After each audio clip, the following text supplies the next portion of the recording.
নমস্কার বন্ধুরা, the cooking হাউজে আপনাদের সকলকে স্বাগত। আজকে আমি নিয়ে এসেছি খাস্তা গজা, যেটা আমরা ছোট বড় সকলে খেতে পছন্দ করি।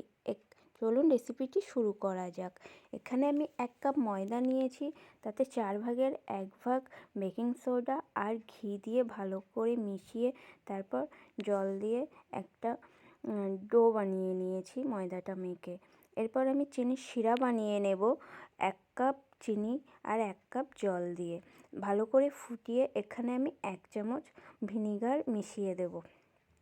তারপর ময়দাটাকে ভালো করে হাতের সাহায্যে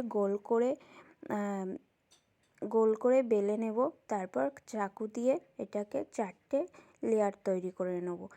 এইভাবে আমি একের পর এক 4 বার লেয়ার করে বেলে নিয়েছি। এরপর আমি এটাকে ভালো করে বেলে ছোট ছোট টুকরো করে নিয়েছি গজার মতন করে।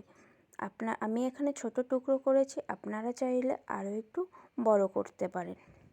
এটা কিন্তু খেতে কিন্তু দারুণ লাগে, ভিতর থেকে একদম কিন্তু খাস্তা হয়ে যায় আর মিষ্টির দোকানের মতন কিন্তু টেস্ট লাগে। টেস্টটাও কিন্তু ভালো হয়েছিল। এরপর আমি এখানে তেলে গজাগুলোকে ভেজে নেব। তারপর একদম লো ফ্লেমে ভাজতে হবে, যাতে ভিতর থেকে খাস্তাটা তৈরি হয়।